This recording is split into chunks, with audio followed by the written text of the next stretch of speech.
Hello, જય માતાજી અને જય શ્રી કૃષ્ણ. બધા જ કુશળ મંગળ હશો એ મારી હૃદયથી બહુ બધી આખા ગામની શુભકામના છે. આજે તો છે રવિવાર અને રવિવાર એટલે મારો અડધો દિવસ સુવાનો. હજુ અડધો કલાક થયો છે, હું ઉઠી છું. ઉઠીને નાયા, ફ્રેશ થયા, દીવાબત્તી કરી, ચાય પીધી અને ભૂખ બી લાગી છે તો હવે હું થોડુંક ખાઈ લઈશ. આજનો દિવસ છે રવિવાર એટલે કંઈક ને કંઈક સ્પેશિયલ હોય. અને આજે સ્પેશિયલ એ છે કે આજે જવાનું છે વસઈ માતાજીના માંડવામાં દર્શન કરવા.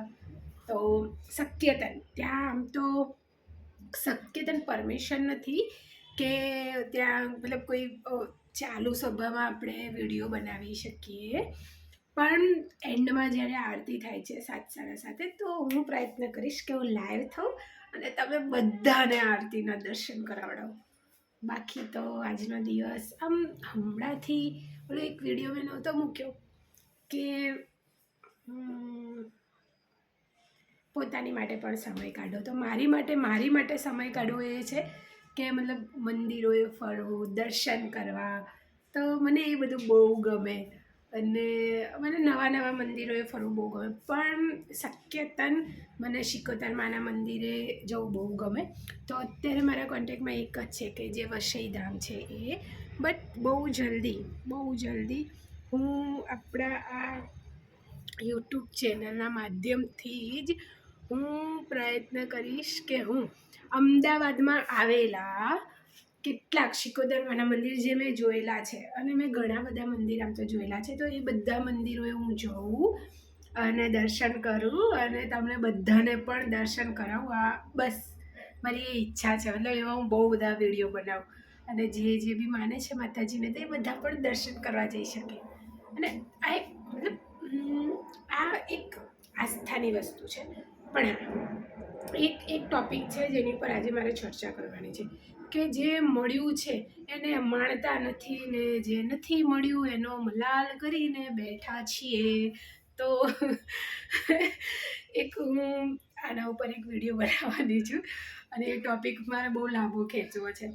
મતલબ ખબર નહીં ક્યારે બનીશ, શક્યતા તો આજે જ બનાવીશ, કારણ કે આજે છે રવિવાર અને આજે છે મજા કરવાનો દિવસ. સૂવું એટલે મજા કરવી, મારી માટે તો એ જ મજા છે. કારણ કે ઓફિસનો ટાઈમ એ રીતના છે કે સવારે હું 8-8:30 ઉઠું હો અને પછી ભાગાદોડમાં સવારે ફ્રેશ થઈએ, દીવાબત્તી કરીને જલ્દી ચા પીને પછી ભાગવાનું કરું ઓફિસ. તો એક રવિવાર હોય કે હું 12-1 વાગ્યા સુધી સૂવું. હાય, હું આટલું બધું સૂવું.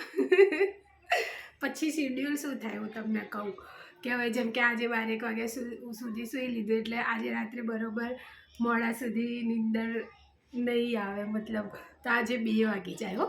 પછી કાલ સવારે શું થાય, પછી કાલ સવારે એટલે મારે વહેલા ઉઠવાનું એટલે પૂરતી ઊંઘ ના મળી હોય એટલે થોડી આળસ જેવું રહે અને મજા ના આવે. પછી શું થશે, સાંજે પાછી હું મોબાઈલમાં છું એટલે 12-1 વાગી જાય, મતલબ 12 તો વાગી જ જાય. તો બીજા દિવસે એમ આખું અઠવાડિયું એવી રીતે જાય કે ઊંઘ જ નહીં મળી. હવે પાછા રવિવાર આવે એટલે રવિવારે પાછા પાડાની ગોળ પડીએ.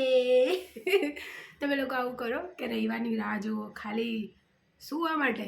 લે હાય, પણ એ બી મજા અલગ છે ને. ત્યાં તો શિયાળો સવારમાં એટલી જોર આવે ને ઉઠવાની, બટ તો ઉઠવું તો પડે, કમાશું નહીં તો નહીં ચાલે ને.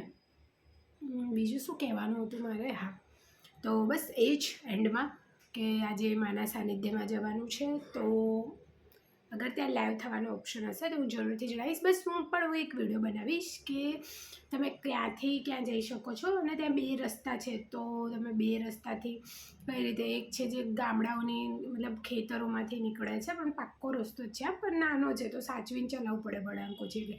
અને એક આગળની બાજુથી એક હાઈવે રોડ જેવું છે, તો ત્યાંથી બી જઈ શકીએ. અને ત્યાં મોટા સાધનો બધું જઈ શકે. પેલો નાનો રોડ છે ને ત્યાં ફક્ત એક કાર નીકળી શકે, સામે આવતી હોય તો થોડું સાચવવું પડે. તો હું શક્યતાની વિડીયો બનાવીશ અને પોસ્ટ કરીશ તમારા બધા માટે, જેથી તમારી પણ ઈચ્છા થાય તો તમે પણ વસઈ શિકોતર માને મળવા જઈ શકો. બાકી બાય, મળીએ આજે સાંજે. જય માતાજી.